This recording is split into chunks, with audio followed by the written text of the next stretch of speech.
Another example of this hypocrisy on the left, we've just featured it earlier in this show, is when it comes to wind farms and or wind industrial estates, as they should be properly called, and great solar developments that are taking place in Australia now on a large scale. Now, the case we highlighted today was up in the Upper Burdekin, which is a beautiful place in far north Queensland, native forest, native scrub and native forest, where in order to erect 80 wind turbines, they are going to bulldoze 750 hectares, that's about 7 square kilometres in the old money, 750 hectares of native koala habitat.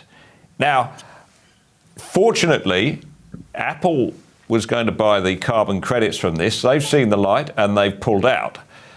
But can you believe it? I mean, once again, it's this utter double standards. Because they think that they're saving the planet or some such, it's okay to bulldoze the koala habitat. I mean, how do they get to this point, Brendan?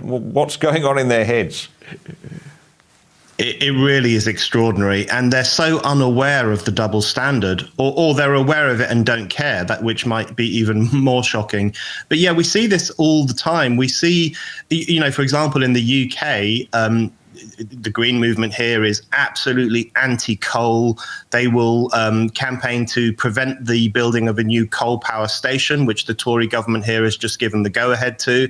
They want to prevent that station from being built, even though it will create 500 really well-paid jobs for working-class people in that part of the country, and lots of other jobs as well in the surrounding businesses that will spring up. It's a really great thing, the coal power station that's being proposed, but Greens are opposed to it. But at the same time, they completely turn a blind eye to the fact that Britain has to import coal because we simply don't have enough, and because our wind farms are obviously insufficient for keeping the electricity, the system going, and we don't have enough nuclear power because Greens have opposed the creation of nuclear power for a long time, and governments haven't been very in favour of it either.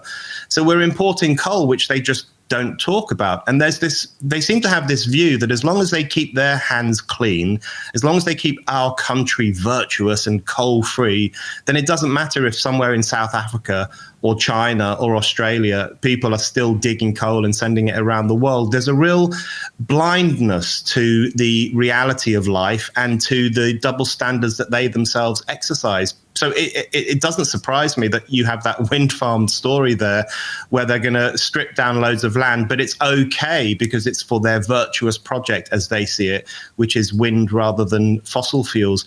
I think it really does speak to, and this comes back to the transgender question as well. It speaks to this new climate amongst the woke set, or whatever we want to call them, where they are so convinced of their righteousness that they become completely blind to their hypocrisies, the problematic ideas they're pushing, their intolerance, their violence sometimes. They're so convinced that they are right and proper on every issue that they are unaware or simply don't care that they are having a destructive impact on society with the ideas that they are pushing. And I think we're seeing more and more of that.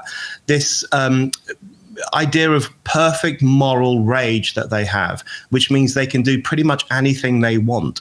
And it's that in particular, I think, that we need to push back on.